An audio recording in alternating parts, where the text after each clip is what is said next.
Hello everyone, I'm Ryan from Fireside Yankees, and in today's video, we're going to be breaking down Cam Schlittler after a brilliant start last night against the Worcester Woo Sox, where he struck out 9 batters, walked just 1, allowed 2 hits, and didn't allow a single run across 6 innings of work. The right-hander has continued to impress across multiple levels of the minor league baseball organizations for the Yankees, and this year, he is starting to look like a big league starter, but not just a big league starter who can make some starts and then you just kind of forget about them, but someone who can be a middle of the rotation or even a number 2 caliber starter with the right kind of development. Again, we are really excited to talk about Cam Schlittler, but before we get into everything, make sure you guys like, comment, subscribe, and turn on that notification bell to check out Fireside Yankees on all of your favorite social media platforms.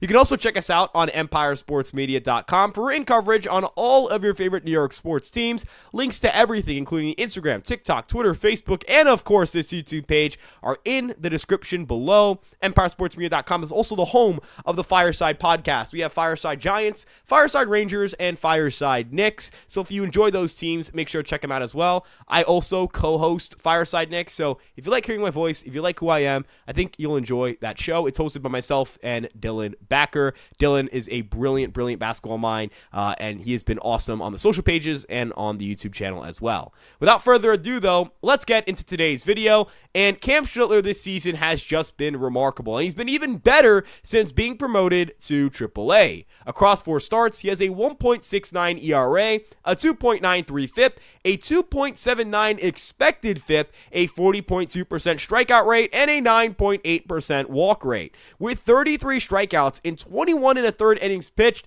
Schlittler has been one of the best swing and miss arms at the level since being promoted. And on the season, if you combine his AA and his AAA performances, Cam Schlittler's strikeouts is the 4th most in baseball at 97. He has the organizational lead as well. This is someone who has become a true top-of-the-line pitching prospect in the organization. Is he a top 10 prospect in all of baseball? No. But is this someone who I think should get some top 100 consideration?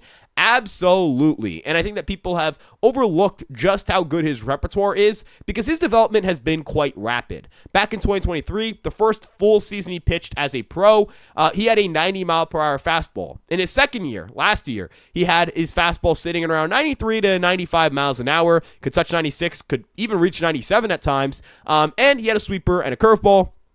Had a gyro slider, like a sharper slider, but it wasn't really doing much for him. And he mixed in a changeup that he just could not locate or really do anything with. So he really had 3 pitches. He was a 3-pitch pitcher with middling stuff. Again, it's like a league average stuff plus score. Not really someone you're going to sit back and go, oh, this guy can be a middle of the rotation or frontline starter. When we saw him in spring training, his fastball velocity was good, but it wasn't what we're seeing right now. He was sitting closer to 94.5 miles an hour with decent vertical movement. Again, this is someone who just profiled as a back-end starting pitcher. And then he developed a brand new cutter that has become his 2nd most used pitch and his best pitch, in my opinion, because of its ability to both generate swings and misses, get chases out of the zone, and limit damage contact. That's a very important thing for a pitch to be able to do. It's to limit damage contact and be used heavily in the zone.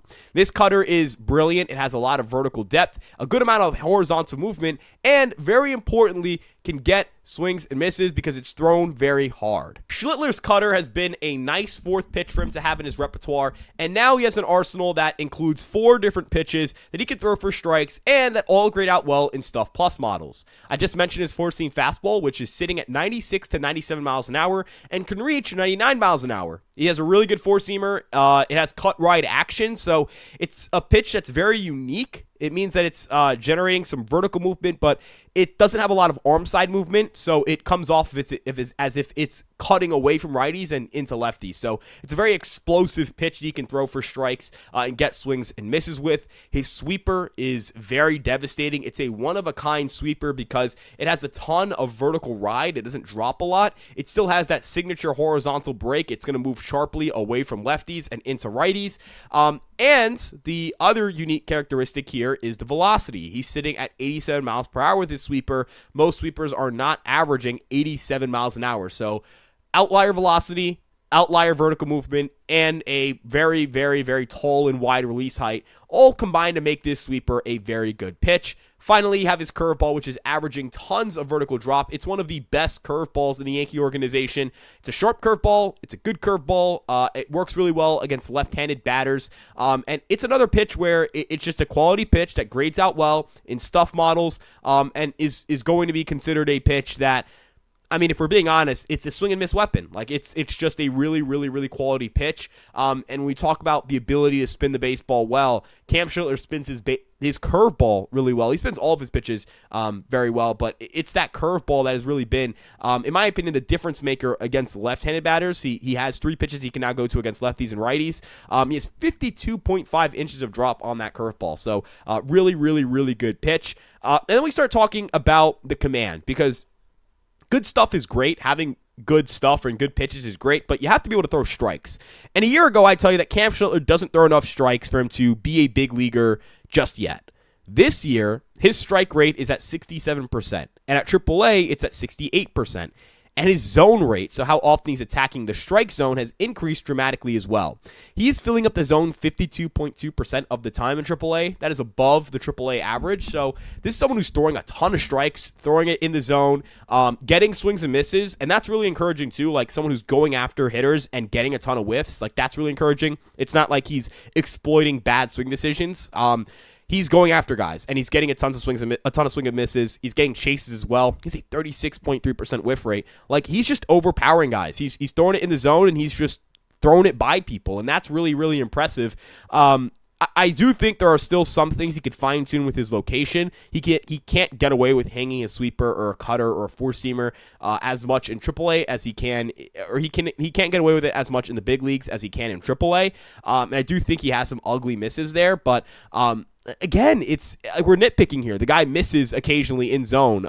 Everyone does that, right? Every single pitcher on planet Earth misses occasionally in the strike zone. And I'd also like to point out here, when we talk about being able to miss in the strike zone, his stuff is really good. So even when he misses in the zone, the margin for error isn't as great as for other pitchers. You know, for other guys who aren't throwing very hard, for other guys who aren't generating as much movement, that can be a death sentence if they have to throw a pitch in the zone. If Schlittler has to go after someone on 3-2, he can just get the swing and miss. So, yeah, I really am encouraged by Cam Schlittler's ability to just hammer the zone, attack the zone, go after hitters, and get swings and misses. Those are very unique and rare characteristics for a young pitcher.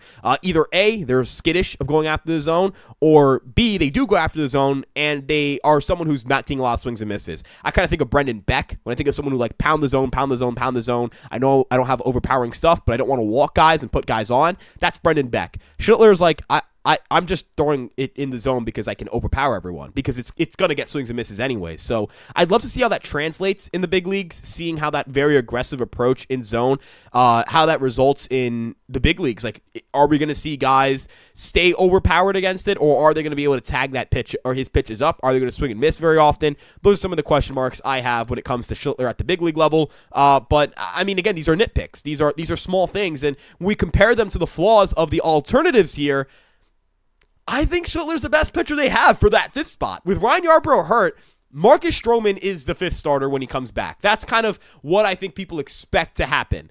And Marcus Strowman has looked terrible, like not good at all against Eastern League competition. Now, the Eastern League has an average batting average of 230 and an on base of 315. So, to give you context, again, this league is not known for its ability to generate offense. It has a 365 slug. The OPS is under 700. Like, it's really bad over there. He struck out just 19.6% of batters faced. He walked 10.9% of batters faced. And he had a 6.97 ERA. He's not getting swings and misses. He's not limiting damage contact very well. He's getting hit pretty hard. He's walking people. You can't put them away. I don't see why I should look at this pitcher and go, this guy is going to be fine when he gets back to the big leagues. Now, I will say, traditionally speaking, Marcus Strowman has not been a good rehab assignment pitcher. Throughout his rehab career, he has been bad at rehab assignments. In 2022, he had one start, 16.88 ERA, and he pitched to a 3.50 ERA that year.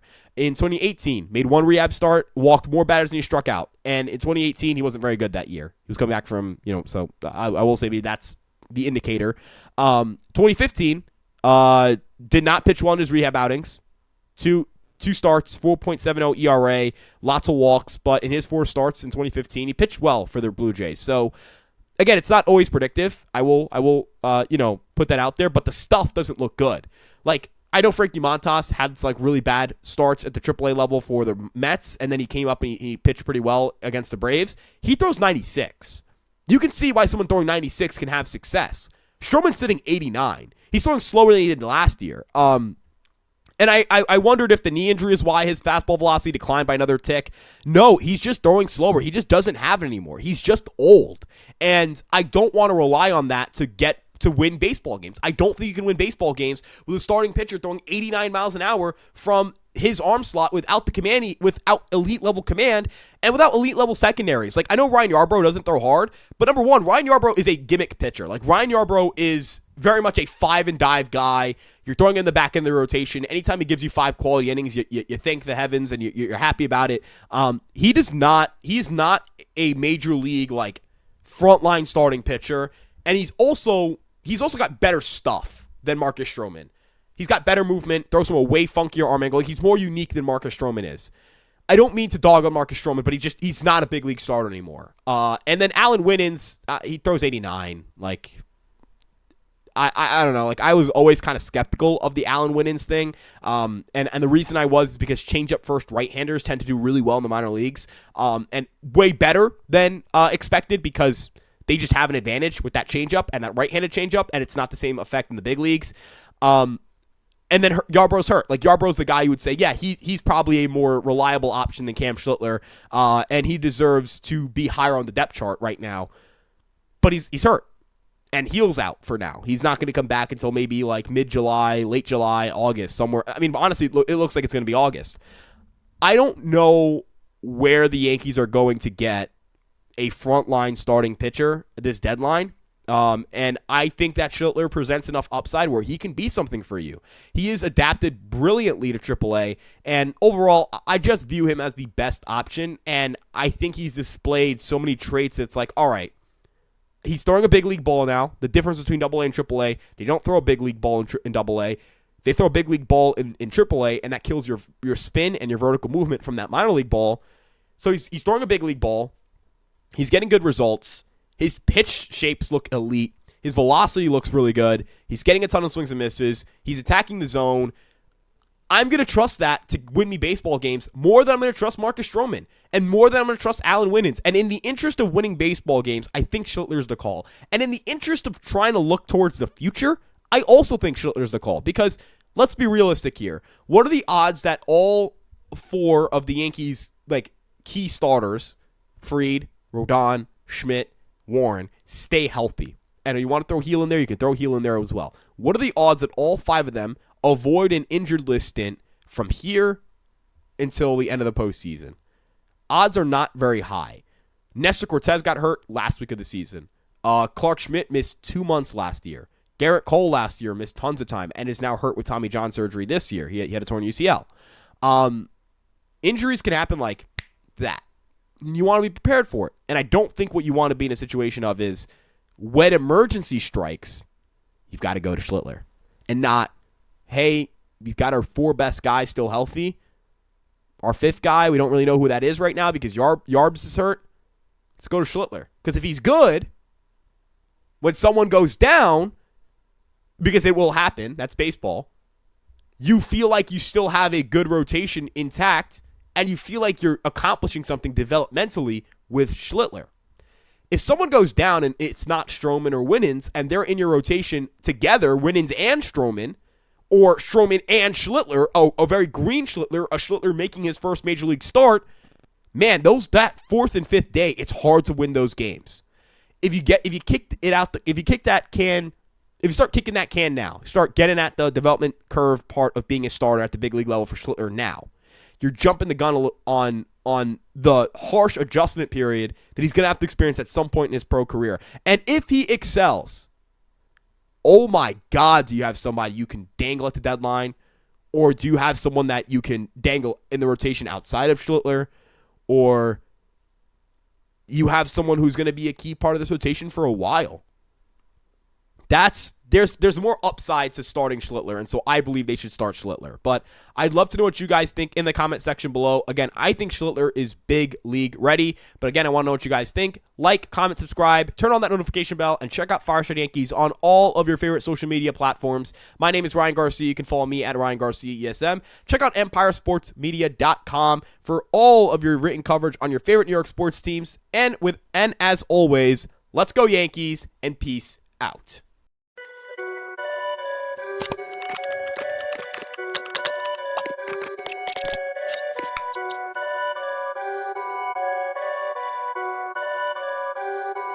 Perfect.